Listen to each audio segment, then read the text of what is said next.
सत श्री अकाल जी, तुसीं देख रहे हो पंजाब मेल यूएसए टीवी। मैं हाँ वरुण कौर मान। खबरां दी ब्रिटेन विच तुहाडा स्वागत। खबरां दी ब्रिटेन दे sponsor real estate broker Mohan Cheema. Real estate दी दुनिया च मन्निया प्रमन्निया नाम पेश ने पहला ਝੋਂਵੀਆਂ खबरां। गैर कानूनी ढंग नाल यूएस विच दाखल होए ਭਾਰਤੀਆਂ ਨੂੰ ਕੀਤਾ ਗਿਆ ਰਿਹਾ, वापस भेजण ਦੀ ਪ੍ਰਕਿਰਿਆ ਜਾਰੀ। ਬਾਈਡਨ ਪ੍ਰਸ਼ਾਸਨ ਵੱਲੋਂ ਵੱਡੇ ਕਾਰੋਬਾਰੀ ਅਦਾਰਿਆਂ ਤੇ ਲਾਗੂ ਲਾਜ਼ਮੀ ਟੀਕਾਕਰਨ ਤੇ ਟੈਸਟਿੰਗ ਨਿਯਮ ਵਾਪਸ ਲੈਣ ਦੀ ਤਿਆਰੀ। ਜੋ ਬਾਈਡਨ ਨੇ 27 ਰੂਸੀ ਡਿਪਲੋਮੈਟਸ ਨੂੰ ਕੱਢਿਆ। ਬਾਈਡਨ ਨੇ यूक्रेन ਦੇ ਰਾਸ਼ਟਰਪਤੀ ਨਾਲ ਕੀਤੀ ਗੱਲਬਾਤ, ਜਤਾਈ ਵਚਨਬੱਧਤਾ। ਭਾਰਤ ਦੇ ਸਾਬਕਾ ਉਪ ਰਾਸ਼ਟਰਪਤੀ ਅੰਸਾਰੀ ਅਮਰੀਕੀ ਐਮਐਸਪੀ ਨੇ ਭਾਰਤ 'ਚ ਮਨੁੱਖੀ ਅਧਿਕਾਰਾਂ ਦੀ ਸਥਿਤੀ ਤੇ ਪ੍ਰਗਟਾਈ ਚਿੰਤਾ। ਅਮਰੀਕਾ ਨੇ ਆਪਣੇ ਰਾਜਦੂਤਾਂ ਨੂੰ ਦਿੱਤੀ ਚੀਨ ਛੱਡਣ ਦੀ ਸਲਾਹ। ਸੁਪਰੀਮ ਕੋਰਟ ਦੇ ਹੁਕਮਾਂ ਤੋਂ ਬਾਅਦ 1996 ਦੇ ਕਤਲ ਦੇ ਦੋਸ਼ੀ ਨੂੰ ਅਮਰੀਕਾ 'ਚ ਦਿੱਤੀ ਗਈ ਮੌਤ ਦੀ ਸਜ਼ਾ। ਤੇ ਹੁਣ ਇਹਨਾਂ ਖਬਰਾਂ ਦਾ ਵਿਸਥਾਰ।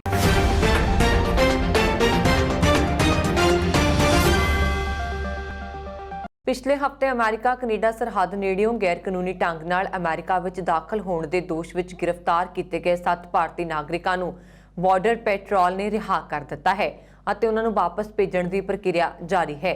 ਇਹ ਜਾਣਕਾਰੀ ਇੱਕ ਬਿਆਨ ਵਿੱਚ ਦਿੱਤੀ ਗਈ ਹੈ। ਬਿਆਨ ਵਿੱਚ ਕਿਹਾ ਗਿਆ ਹੈ ਕਿ ਪਿਛਲੇ ਹਫ਼ਤੇ ਗੈਰ ਕਾਨੂੰਨੀ ਢੰਗ ਨਾਲ ਅਮਰੀਕਾ ਵਿੱਚ ਦਾਖਲ ਹੋਏ ਸਾਰੇ 7 ਪ੍ਰਵਾਸੀਆਂ ਨੂੰ ਵਾਪਸ ਭੇਜੇ ਜਾਣ ਦੀ ਪ੍ਰਕਿਰਿਆ ਇਮੀਗ੍ਰੇਸ਼ਨ ਅਤੇ ਰਾਸ਼ਟਰੀਅਤਾ ਐਕਟ ਦੇ ਤਹਿਤ ਜਾਰੀ ਹੈ। ਬਿਆਨ ਅਨੁਸਾਰ ਸਾਰੇ ਪ੍ਰਵਾਸੀਆਂ ਨੂੰ ਸਰਹੱਦ ਗਸ਼ਤੀ ਦਲ ਦੀ ਹਿਰਾਸਤ ਵਿੱਚੋਂ ਰਿਹਾ ਕਰ ਦਿੱਤਾ ਗਿਆ ਹੈ। 7 ਭਾਰਤੀ ਨਾਗਰਿਕਾਂ ਨੂੰ ਪਿਛਲੇ ਹਫ਼ਤੇ ਅਮਰੀਕਾ ਕੈਨੇਡਾ ਸਰਹੱਦ ਨੇੜੇ ਅਮਰੀਕੀ ਅਧਿਕਾਰੀਆਂ ਨੇ ਫੜਿਆ ਸੀ। ਇਸ ਸੰਬੰਧ ਵਿੱਚ 47 ਸਾਲਾ ਸਟੀਵ ਚੈਡ ਤੇ ਮਨੁੱਖੀ ਤਸਕਰੀ ਦਾ ਦੋਸ਼ ਲਗਾਇਆ ਗਿਆ ਹੈ। ਉਹ 15 ਯਾਤਰੀਆਂ ਵਾਲੀ ਵੈਨ ਚਲਾ ਰਿਹਾ ਸੀ ਅਤੇ 2 ਭਾਰਤੀ ਨਾਗਰਿਕਾਂ ਨੂੰ ਲੈ ਕੇ ਜਾ ਰਿਹਾ ਸੀ ਜੋ ਅਮਰੀਕਾ ਵਿੱਚ ਗੈਰ ਕਾਨੂੰਨੀ ਤੌਰ ਤੇ ਰਹਿ ਰਹੇ ਸਨ। ਸ਼ੈਡ ਨੂੰ 19 ਜਨਵਰੀ ਨੂੰ ਅਮਰੀਕਾ ਕੈਨੇਡਾ ਸਰਹੱਦ ਤੇ ਗ੍ਰਿਫਤਾਰ ਕੀਤਾ ਗਿਆ ਸੀ। 5 ਭਾਰਤੀ ਨਾਗਰਿਕਾਂ ਨੇ ਅਧਿਕਾਰੀਆਂ ਨੂੰ ਦੱਸਿਆ ਕਿ ਉਹ ਇਸ ਉਮੀਦ ਵਿੱਚ ਕੈਨੇਡੀਅਨ ਸਰਹੱਦ ਪਾਰ ਕਰ ਰਹੇ ਸਨ ਕਿ ਕੋਈ ਉਹਨਾਂ ਨੂੰ ਆਪਣੇ ਨਾਲ ਲੈ ਜਾਵੇਗਾ। ਸੁਪਰੀਮ ਕੋਰਟ ਵੱਲੋਂ ਇਸ ਮਹੀਨੇ ਦੇ ਸ਼ੁਰੂ ਵਿੱਚ ਵੱਡੇ ਕਾਰੋਬਾਰੀ ਅਦਾਰਿਆਂ ਉੱਪਰ ਲਾਜ਼ਮੀ ਕੋਵਿਡ-19 ਟੀਕਾਕਰਨ ਜਾਂ ਨਿਰੰਤਰ ਟੈਸਟਿੰਗ ਲਈ ਲਾਗੂ ਕੀਤੇ ਨਿਯਮ ਉੱਪਰ ਪਾਬੰਦੀ ਲਗਾ ਦੇਣ ਉਪਰੰਤ ਜੋ ਬਾਈਡਨ ਪ੍ਰਸ਼ਾਸਨ ਇਸ ਆਦੇਸ਼ ਨੂੰ ਵਾਪਸ ਲੈ ਰਿਹਾ ਹੈ। ਅਮਰੀਕਾ ਦੇ labour, occupation safety and health administration ਨੇ ਕਿਹਾ ਹੈ ਕਿ ਉਸ ਵੱਲੋਂ 100 ਤੋਂ ਵੱਧ ਮੁਲਾਜ਼ਮਾਂ ਵਾਲੇ ਕਾਰੋਬਾਰੀ ਅਦਾਰਿਆਂ ਤੇ ਲਾਗੂ ਲਾਜ਼ਮੀ ਵੈਕਸੀਨੇਸ਼ਨ ਤੇ ਟੈਸਟਿੰਗ ਦੀ ਸ਼ਰਤ ਵਾਪਸ ਲਈ ਜਾ ਰਹੀ ਹੈ। ਅਮਰੀਕੀ ਕਿਰਤ ਵਿਭਾਗ ਦੇ ਇੱਕ ਬੁਲਾਰੇ ਨੇ ਸਪਸ਼ਟ ਕੀਤਾ ਹੈ ਕਿ ਹਾਲਾਂਕਿ ਉਹ ਵੈਕਸੀਨੇਸ਼ਨ ਤੇ ਟੈਸਟਿੰਗ ਵਾਪਸ ਲੈ ਰਿਹਾ, ਪਰ ਇਸ ਨਾਲ ਹੰਗਾਮੀ ਆਰਜ਼ੀ ਮਾਪਦੰਡ ਪ੍ਰਭਾਵਿਤ ਨਹੀਂ ਹੋਣਗੇ ਤੇ ਇਹ ਪ੍ਰਸਤਾਵਿਤ ਨਿਯਮ ਵਜੋਂ ਕਾਇਮ ਰਹਿਣਗੇ। ਬੁਲਾਰੇ ਨੇ ਕਿਹਾ ਕਿ ਵਿਭਾਗ ਕੋਵਿਡ-19 ਤੋਂ ਸਿਹਤ ਮੁਲਾਜ਼ਮਾਂ ਨੂੰ ਬਚਾਉਣ ਲਈ ਤੇਜ਼ੀ ਨਾਲ ਕੰਮ ਕਰ ਰਿਹਾ ਹੈ ਤੇ ਇਸ ਸੰਬੰਧ ਮਾਪਦੰਡਾਂ ਨੂੰ ਛੇਤੀ ਅੰਤਮ ਰੂਪ ਦੇ ਦਿੱਤਾ ਜਾਏਗਾ। 2 ਹਫ਼ਤਿਆਂ ਦੇ ਵੀ ਘੱਟ ਸਮੇਂ ਤੋਂ ਪਹਿਲਾਂ ਸੁਪਰੀਮ ਕੋਰਟ ਵੱਲੋਂ ਦਿੱਤਾ ਗਿਆ ਨਿਰਣਾ ਰਾਸ਼ਟਰਪਤੀ ਬਾਈਡਨ ਨੂੰ ਵੱਡਾ ਝਟਕਾ ਸਮਝਿਆ ਜਾ ਰਿਹਾ ਹੈ ਜੋ ਸੰਘੀ ਸਰਕਾਰ ਦੀ ਤਾਕਤ ਦੀ ਵਰਤੋਂ ਰਾਹੀਂ ਜਬਰਨ ਕੋਵਿਡ-19 ਨਿਯਮ ਥੋਪਣਾ ਚਾਹੁੰਦੇ ਸਨ। ਇਸ ਨਿਯਮ ਵਿੱਚ ਬਾਈਡਨ ਪ੍ਰਸ਼ਾਸਨ ਨੇ 100 ਤੋਂ ਵੱਧ ਮੁਲਾਜ਼ਮਾਂ ਵਾਲੇ ਕਾਰੋਬਾਰੀ ਅਦਾਰਿਆਂ ਨੂੰ ਆਪਣੇ ਮੁਲਾਜ਼ਮਾਂ ਦਾ ਲਾਜ਼ਮੀ ਕੋਵਿਡ ਟੀਕਾਕਰਨ ਲਈ ਕਿਹਾ ਸੀ ਤੇ ਜਿਹੜਾ ਮੁਲਾਜ਼ਮ ਟੀਕਾਕਰਨ ਨਹੀਂ ਕਰਵਾਉਂਦਾ ਉਸ ਦਾ ਨਿਰੰਤਰ ਟੈਸਟ ਕਰਨ ਲਈ ਕਿਹਾ ਗਿਆ ਸੀ। ਇਸ ਨਿਯਮ ਵਿੱਚ ਮਾਸਕ ਲਾਜ਼ਮੀ ਪਾਉਣ ਦੀ ਵੀ ਹਦਾਇਤ ਦਿੱਤੀ ਗਈ ਸੀ। ਰੂਸ ਯੂਕਰੇਨ ਵਿੱਚ ਜਾਰੀ ਤਣਾਅ ਦੇ ਵਿਚਾਲੇ ਅਮਰੀਕੀ ਰਾਸ਼ਟਰਪਤੀ ਜੋ ਬਾਈਡਨ ਨੇ ਰੂਸ ਦੇ 27 ਡਿਪਲੋਮੈਟਸ ਨੂੰ ਦੇਸ਼ ਛੱਡਣ ਦਾ ਆਦੇਸ਼ ਦਿੱਤਾ ਹੈ। ਵਾਸ਼ਿੰਗਟਨ ਤੋਂ ਇਹ ਆਦੇਸ਼ ਜਾਰੀ ਕਰਨ ਤੋਂ ਇਲਾਵਾ ਬਾਈਡਨ ਪ੍ਰਸ਼ਾਸਨ ਨੇ ਯੂਕਰੇਨ ਨੂੰ ਨਾਟੋ ਵਿੱਚ ਸ਼ਾਮਲ ਨਹੀਂ ਕਰਨ ਦੀ ਰੂਸੀ ਮੰਗ ਵੀ ਖਾਰਿਜ ਕਰ ਦਿੱਤੀ ਹੈ। ਬਾਈਡਨ ਨੇ ਯੂਕਰੇਨ ਤੇ ਹਮਲੇ ਦੀ ਸਥਿਤੀ ਵਿੱਚ ਰੂਸ ਨੂੰ ਸਖਤ ਨਤੀਜੇ ਭੁਗਤਣ ਦੀ ਚੇਤਾਵਨੀ ਵੀ ਦਿੱਤੀ ਹੈ। ਬਾਈਡਨ ਨੇ ਕਿਹਾ ਕਿ ਜੇਕਰ ਰੂਸ ਨੇ ਯੂਕਰੇਨ ਤੇ ਹਮਲਾ ਕੀਤਾ ਤਾਂ ਉਹ ਰੂਸ ਦੀ 85,000 ਕਰੋੜ ਰੁਪਏ ਦੀ ਨਾਰਡ ਸਟ੍ਰੀਮ 2 ਗੈਸ ਪਾਈਪਲਾਈਨ ਨੂੰ ਰੋਕ ਦੇਣਗੇ। ਰੂਸ ਦੀ ਇਸ ਪਾਈਪਲਾਈਨ ਰਾਹੀਂ ਯੂਰਪ ਨੂੰ ਗੈਸ ਸਪਲਾਈ ਕਰਨ ਦੀ ਯੋਜਨਾ ਹੈ। ਖਾਸ ਗੱਲ ਇਹ ਹੈ ਕਿ ਜਰਮਨੀ ਨੇ ਵੀ ਅਮਰੀਕਾ ਦਾ ਸਮਰਥਨ ਕੀਤਾ ਹੈ। ਉਧਰ ਰੂਸ ਅਤੇ ਯੂਕਰੇਨ ਨੇ ਦੋਵੇਂ ਦੇਸ਼ਾਂ ਦੀ ਸਰਹੱਦ ਤੇ ਜੰਗਬੰਦੀ ਦੇ ਲਈ ਪੈਰਿਸ ਵਾਰਤਾ ਜਾਰੀ ਰੱਖਣ ਦਾ ਐਲਾਨ ਕੀਤਾ ਹੈ। ਯੂਕਰੇਨ ਦੇ ਪੱਛਮ ਵਿੱਚ ਯੂਰਪ ਅਤੇ ਪੂਰਬ ਵਿੱਚ ਰੂਸ 1991 ਵਿੱਚ ਹੋਈ ਸੋਵੀਅਤ ਸੰਘ ਤੋਂ ਅਲੱਗ ਹੋਣ ਤੋਂ ਬਾਅਦ ਇਸ ਦੇਸ਼ ਦਾ ਝੁਕਾਅ ਪੱਛਮ ਵੱਲ ਰਿਹਾ ਹੈ। ਰੂਸ ਨੂੰ ਇਹ ਬਰਦਾਸ਼ਤ ਨਹੀਂ ਹੈ ਕਿ ਉਹ ਇਸ ਨੂੰ ਆਪਣੇ ਪ੍ਰਭਾਵ ਦੇ ਦਾਇਰੇ ਵਿੱਚ ਲੈਣ ਦੀ ਕੋਸ਼ਿਸ਼ ਕਰਦਾ ਰਿਹਾ। ਰੂਸ ਨੂੰ ਲੱਗਦਾ ਹੈ ਕਿ ਪੱਛਮ ਯੂਰਪ ਵੱਲ ਝੁਕਿਆ ਯੂਕਰੇਨ ਉਸ ਦੇ ਸੁਰੱਖਿਆ ਅਤੇ ਸਮਾਰਿਕ ਹਿੱਤਾਂ ਦੇ ਲਈ ਖਤਰਾ ਹੈ। ਅਮਰੀਕਾ ਦੇ ਰਾਸ਼ਟਰਪਤੀ ਜੋ ਬਾਈਡਨ ਨੇ ਯੂਕਰੇਨ ਦੇ ਆਪਣੇ ਹਮਰੁਤਬਾ ਵੋਲਦੀਮੀਰ ਜ਼ੇਲੈਂਸਕੀ ਨਾਲ ਗੱਲਬਾਤ ਕੀਤੀ ਅਤੇ ਉਹਨਾਂ ਨੇ ਦੇਸ਼ ਦੀ ਪ੍ਰਭੂਸੱਤਾ ਅਤੇ ਖੇਤਰੀ ਅਖੰਡਤਾ ਦੇ ਪ੍ਰਤੀ ਆਪਣੀ ਵਚਨਬੱਧਤਾ ਦੁਹਰਾਈ। ਅਮਰੀਕਾ ਨੇ ਰੂਸ ਨੂੰ ਯੂਕਰੇਨ ਤੇ ਹਮਲਾ ਕਰਨ ਤੋਂ ਰੋਕਣ ਲਈ ਉਸ ਦੇ ਖਿਲਾਫ ਗਲੋਬਲ ਦਬਾਅ ਬਣਾਇਆ।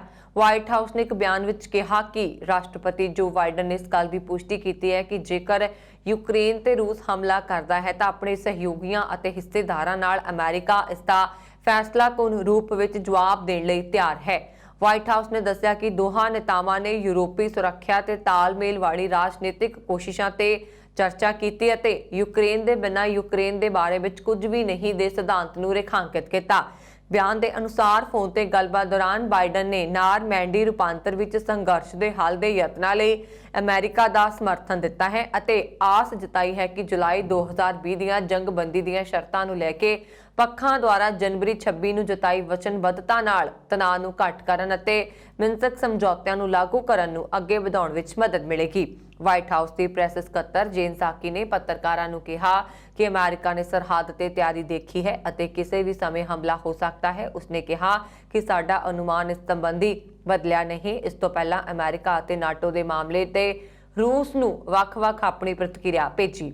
ਵਿਦੇਸ਼ ਮੰਤਰਾਲੇ ਦੇ ਇੱਕ ਸੀਨੀਅਰ ਅਧਿਕਾਰੀ ਨੇ ਕਿਹਾ ਕਿ ਇਹ ਮੰਨਣਾ ਹੈ ਕਿ ਯੂਰੋ ਅਟਲਾਂਟਿਕ ਖੇਤਰ ਵਿੱਚ ਸੁਰੱਖਿਆ ਸੁਧਾਰਾਂ ਲਈ ਇੱਕ ਅਸਲ ਮੌਕੇ ਪ੍ਰਦਾਨ ਕਰਦੀ ਹੈ, ਬਸ਼ਰਤੇ ਰੂਸ ਸੰਘਰਸ਼ ਜਾਂ ਹਿੰਸਾ ਦੀ ਬਜਾਏ ਕੂਟਨੀਤੀ ਦਾ ਰਾਹ ਚੁਣੇ। ਸਿਆਸੀ ਮਾਮਲਿਆਂ ਦੀ ਵਿਦੇਸ਼ੀ ਮੰਤਰੀ ਵਿਕਟੋਰੀਆ ਨੂਲਾਂਦ ਨੇ ਪੱਤਰਕਾਰ ਸੰਮੇਲਨ ਵਿੱਚ ਕਿਹਾ, ਅਸੀਂ ਅਤੇ ਸਾਡੇ ਨਾਟੋ ਸਹਿਯੋਗੀ ਅਤੇ ਸਾਂਝੇਦਾਰ ਲੰਬੇ ਸਮੇਂ ਤੋਂ ਉਹਨਾਂ ਮੁੱਦਿਆਂ ਨੂੰ ਲੈ ਕੇ ਚਿੰਤਤ ਹਾਂ ਜਿਨ੍ਹਾਂ ਨੂੰ ਰੂਸ ਨੇ ਚੁੱਕਿਆ ਸੀ। ਭਾਰਤ ਦੇ ਸਾਬਕਾ ਉਪ ਰਾਸ਼ਟਰਪਤੀ ਹਾਮਿਦ ਅੰਸਾਰੀ ਅਤੇ ਅਮਰੀਕਾ ਦੇ 4 ਸੰਸਦ ਮੈਂਬਰਾਂ ਨੇ ਭਾਰਤ ਵਿੱਚ ਮਨੁੱਖੀ ਅਧਿਕਾਰਾਂ ਦੀ ਮੌਜੂਦਾ ਸਥਿਤੀ ਤੇ ਬੁੱਧਵਾਰ ਨੂੰ ਚਿੰਤਾ ਪ੍ਰਗਟਾਈ। ਅੰਸਾਰੀ ਅਤੇ ਕਈ ਅਮਰੀਕੀ ਸੰਸਦ ਮੈਂਬਰਾਂ ਨੇ ਇੰਡੀਅਨ ਅਮਰੀਕਨ ਮੁਸਲਿਮ ਕੌਂਸਲ ਵੱਲੋਂ ਡਿਜੀਟਲ ਤਰੀਕੇ ਨਾਲ ਆਯੋਜਿਤ ਪੈਨਲ ਚਰਚਾ ਨੂੰ ਸੰਬੋਧਨ ਕੀਤਾ।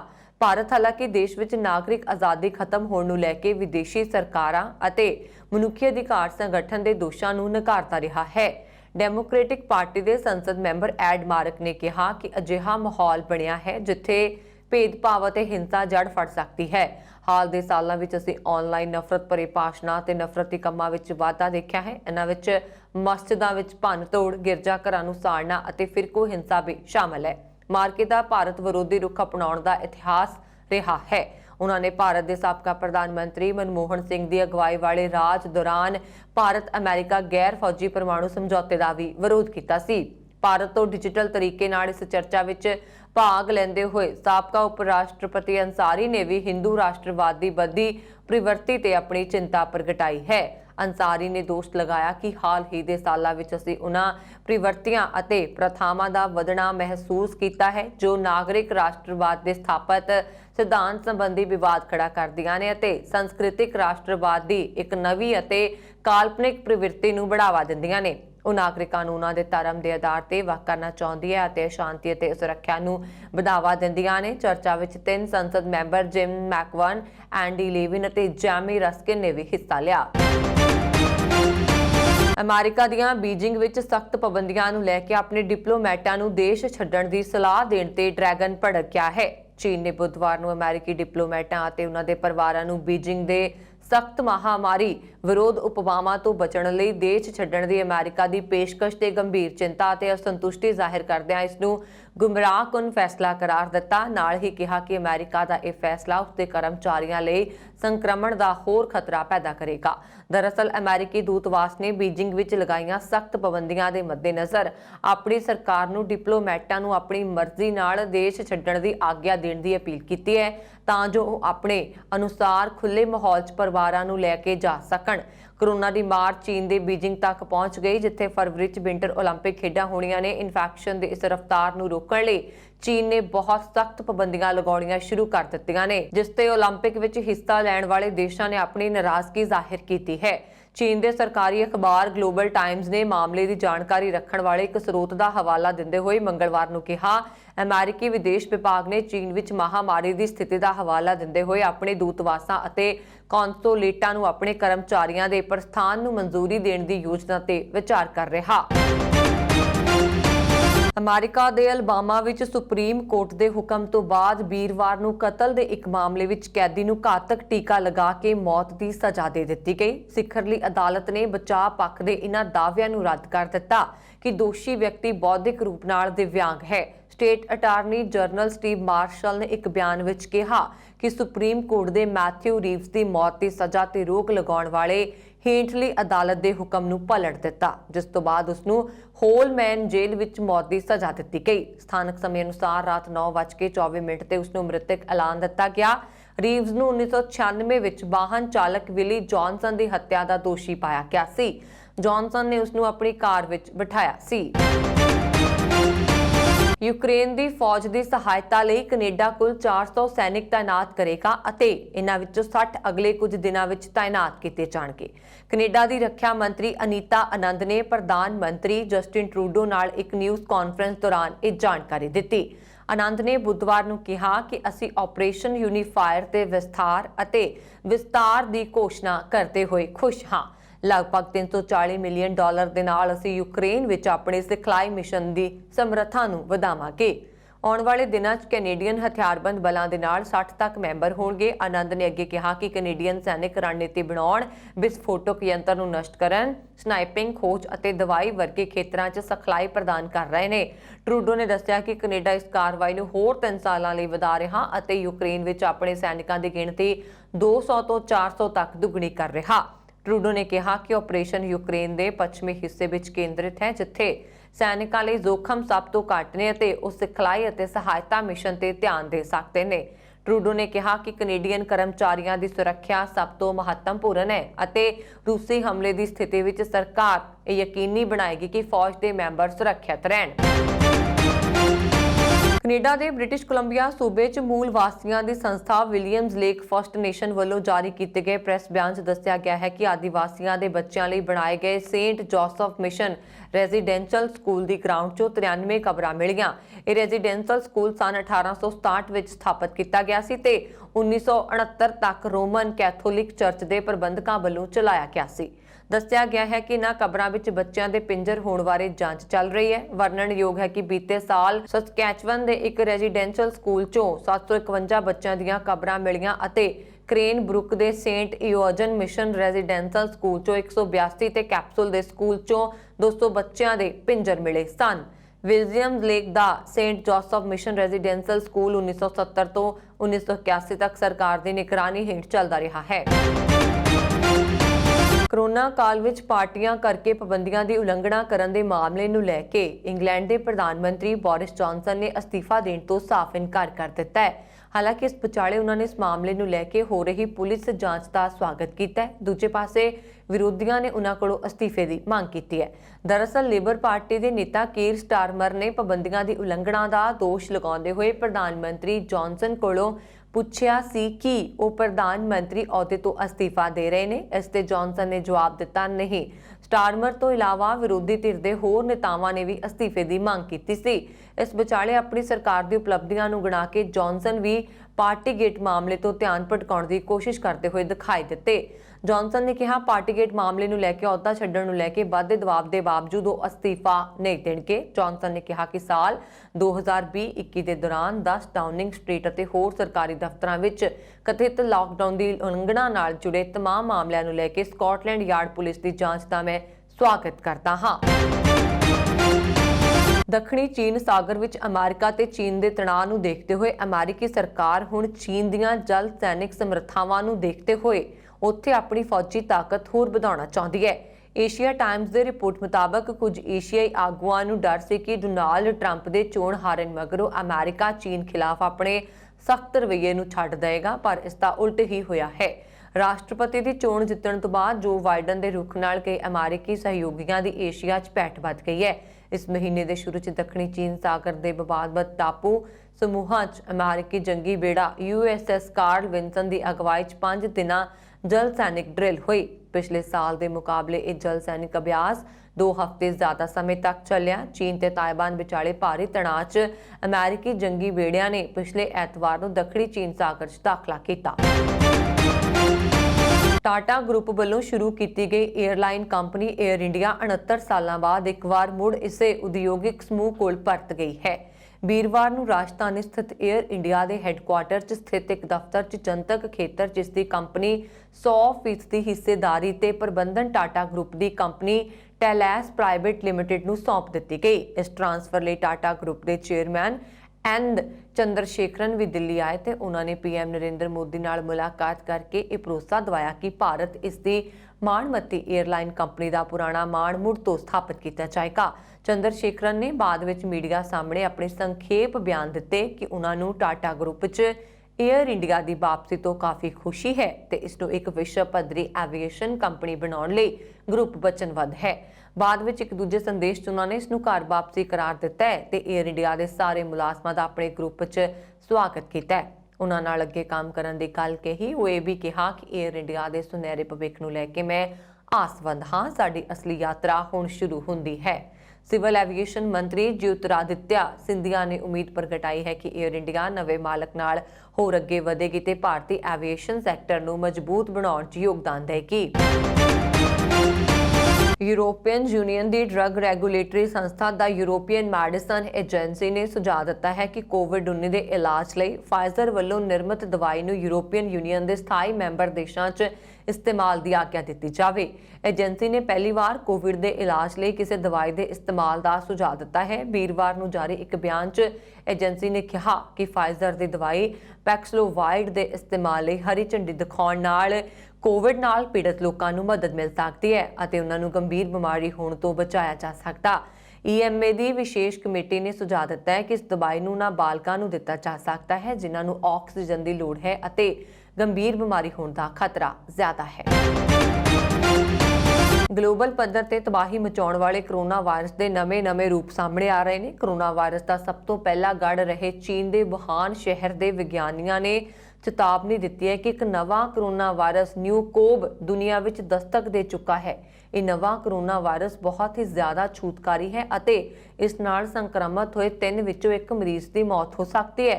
उन्होंने कहा कि नवा कोरोना वायरस दक्षिणी अफ्रीका च मिलिया। हालांकि विग्यानियों ने यह भी कहा कि न्यूकोव कोरोना वायरस नवा नहीं है। राहत की गल यह है कि नवा कोरोना वायरस अजे इंसानों विच नहीं फैलिया। रूसी समाचार एजेंसी स्पुतनिक की रिपोर्ट मुताबक ये न्यूकोव कोरोना वायरस मर्स-कोव वायरस नाल संबंधित है। सब तो पहला साल 2012 और 2015 विच पश्चिमी एशिया के देशों में प्रकोप बारे पता चलिया सी। ये SARS-CoV-2 की तरह है जो इंसानों में कोरोना वायरस का कारण बनता है। दक्षिणी अफ्रीका में अजे ये न्यूकोव वायरस चमगादड़ के अंदर देखा गया है और हुणे ही सामने आया है। 28 ਤੋਂ 30 जनवरी तक पंजाब के दौरे ते आए आम आदमी पार्टी के कौमी कन्वीनर और दिल्ली के मुख मंत्री अरविंद केजरीवाल वालों एक बार पंजाब प्रदेश कांग्रेस प्रधान नवजोत सिद्धू ते निशाना बिन्या गया है। अरविंद केजरीवाल ने कहा कि नवजोत सिद्धू अपने हल्के च कदे नहीं जाते और ना ही किसी का फोन चुकते ने। नवजोत सिद्धू किसी व्यक्ति के सुख दुख विच काम नहीं आते। 5 सालों च सिद्धू ने अपने हल्के का कोई काम नहीं करवाया। मजीठिया ते नवजोत दे चोण लड़न ते केजरीवाल ने कहा कि इन्हां दोवां नूं परख के देख लिया है। बेल रद्द होने ते मजीठिया इस समय भज दौड़ रहे हैं। इन्हां दे हल्के चों खड़ा आप दा उम्मीदवार आम आदमी दा है जो लोकां दे सारे काम करवाएगा। राहुल गांधी दे पंजाब आउण ते केजरीवाल ने कहा कि उन्होंने पंजाब आउण च देरी कर दी है। वादे पूरे ना करन करके वो लोगों को अपना मूँह विखाउण दे काबिल नहीं। केजरीवाल ने कहा कि मुख मंत्री चन्नी और नवजोत सिद्धू नूं मैं हर समय गालां कढ़दे रहिंदे ने अते सुखबीर बादल भी मैनूं भंडण दा कोई मौका नहीं छड्डदे। केजरीवाल ने कहा कि मुख मंत्री चन्नी कदे भी सुखबीर बादल ते कुछ नहीं बोलते, ना ही सुखबीर बादल चन्नी नूं कुछ कहंदे ने। पंजाब सरकार वालों कोरोना के बढ़ते मामलों के मद्देनज़र नवीं गाइडलाइनस जारी कीतियां गईयां ने जिस मुताबक रात 10 बजे तो लैके सवेरे 5 बजे तक लाइट कर्फ्यू रहेगा। जारी निर्देशों मुताबक गैर जरूरी चीज़ों की आवाजाही रात 10 तो सवेरे 5 बजे तक बंद रहेगी। मैडिकल नाल संबंधित चीज़ों की आवाजाही ते कोई पाबंदी नहीं होएगी। सरकार वालों जारी गाइडलाइनस मुताबक जनतक थावां ते बिना टीकाकरण वाले लोगों को एंट्री नहीं दी जाएगी। स्कूल कॉलेज यूनिवर्सिटियां फिलहाल बंद ही रहणगियां ते बच्चों को ऑनलाइन ही पढ़ाई करवाई जाएगी। Cinema hall gym spa centre 50% समर्था नाल ही खुलणगे। जगह के हिसाब के नाल 50% समर्था ते वध तो वध 300 लोगों का ही इकट्ठ किया जा सकेगा। एसी बसां 50% समर्था नाल ही चलणगियां। ਦੱਖਣੀ ਪੱਛਮੀ ਬਲੂਚਿਸਤਾਨ ਸੂਬੇ ਕੇਚ ਜ਼ਿਲ੍ਹੇ ਵਿੱਚ ਸੁਰੱਖਿਆ ਬਲਾਂ ਦੀ ਇੱਕ ਚੌਕੀ ਤੇ ਅੱਤਵਾਦੀਆਂ ਦੇ ਹਮਲੇ ਵਿੱਚ 10 ਪਾਕਿਸਤਾਨੀ ਸੈਨਿਕਾਂ ਦੀ ਮੌਤ ਹੋ ਗਈ ਹੈ। ਪਾਕਿਸਤਾਨੀ ਸੈਨਾ ਦੇ ਮੀਡੀਆ ਵਿੰਗ ਨੇ ਇਹ ਜਾਣਕਾਰੀ ਦਿੱਤੀ ਹੈ। ਡੌਨ ਅਖਬਾਰ ਨੇ ਸੈਨਾ ਦੇ media wing inter services public relations ਦਾ ਹਵਾਲਾ ਦਿੰਦੇ ਹੋਏ ਵੀਰਵਾਰ ਨੂੰ ਕਿਹਾ ਕਿ ਅੱਤਵਾਦੀਆਂ ਨੇ 25-26 ਜਨਵਰੀ ਦੀ ਦਰਮਿਆਨੀ ਰਾਤ ਨੂੰ ਸੁਰੱਖਿਆ ਬਲਾਂ ਦੀ ਇੱਕ ਚੌਕੀ ਤੇ ਹਮਲਾ ਕੀਤਾ। ਉਹਨਾਂ ਨੇ ਦੱਸਿਆ ਕਿ ਸੁਰੱਖਿਆ ਬਲਾਂ ਦੀ ਗੋਲਾਬਾਰੀ ਦੌਰਾਨ ਇੱਕ ਅੱਤਵਾਦੀ ਮਾਰਿਆ ਗਿਆ। ਅੱਤਵਾਦੀਆਂ ਦੀ ਗੋਲਾਬਾਰੀ ਤੇ ਜਵਾਬੀ ਕਾਰਵਾਈ ਦੌਰਾਨ ਸੈਨਾ ਦੇ 10 ਜਵਾਨ ਮਾਰੇ ਗਏ ਅਤੇ ਕਈ ਹੋਰ ਜ਼ਖਮੀ ਹੋਏ। ਉਹਨਾਂ ਨੇ ਦੱਸਿਆ ਕਿ ਫਲੋ-ਅਪ ਕਲੀਅਰੈਂਸ ਮੁਹਿੰਮ ਦੌਰਾਨ 3 ਅੱਤਵਾਦੀਆਂ ਨੂੰ ਫੜਿਆ ਗਿਆ ਸੀ। ਹਮਲੇ ਨੂੰ ਅੰਜਾਮ ਦੇਣ ਵਾਲੇ ਅੱਤਵਾਦੀਆਂ ਦੀ ਖੋਜ ਅਜੇ ਵੀ ਜਾਰੀ ਹੈ। ISPR ਦੇ ਬਿਆਨ ਵਿੱਚ ਕਿਹਾ ਗਿਆ ਹੈ ਕਿ ਹਥਿਆਰਬੰਦ ਸਾਡੀ ਧਰਤੀ ਤੋਂ ਅੱਤਵਾਦੀਆਂ ਦਾ ਖਾਤਮਾ ਕਰਨ ਲਈ ਵਚਨਬੱਧ ਨੇ। ਇਸ ਦੇ ਲਈ ਭਾਵੇਂ ਉਹਨਾਂ ਨੂੰ ਕੋਈ ਵੀ ਕੀਮਤ ਕਿਉਂ ਨਾ ਚੁਕਾਉਣੀ ਪਏ। ਗੌਰਤਲਬ ਹੈ ਕਿ ਈਰਾਨ ਅਤੇ ਅਫਗਾਨਿਸਤਾਨ ਦੀ ਸਰਹੱਦ ਨਾਲ ਲੱਗਦੇ ਬਲੋਚਿਸਤਾਨ ਵਿੱਚ ਲੰਬੇ ਸਮੇਂ ਤੋਂ ਹਿੰਸਕ ਵਿਦਰੋਹ ਚੱਲ ਰਿਹਾ ਹੈ। ਬਲੂਚ ਵਿਦਰੋਹੀ ਨੇਤਾ ਨੇ ਪਹਿਲਾਂ ਵੀ ਇਸ ਖੇਤਰ ਵਿੱਚ ਚੀਨ ਪਾਕਿਸਤਾਨ ਆਰਥਿਕ ਗਲਿਆਰੇ ਨੂੰ ਨਿਸ਼ਾਨਾ ਬਣਾ ਕੇ ਕਈ ਹਮਲੇ ਕੀਤੇ ਨੇ। ਇਹ ਸਨ ਹੁਣ ਤੱਕ ਦੀਆਂ ਖਬਰਾਂ। ਮੈਨੂੰ ਵਰੁਣ ਕੌਰ ਮਾਨ ਨੂੰ ਦਿਓ ਗਿਆ। ਹੋਰ ਖਬਰਾਂ ਦੇ ਲਈ ਸਾਡਾ YouTube ਚੈਨਲ ਪੰਜਾਬ ਮੇਲ USA TV ਜ਼ਰੂਰ ਸਬਸਕ੍ਰਾਈਬ ਕਰੋ। ਸਤਿ ਸ਼੍ਰੀ ਅਕਾਲ।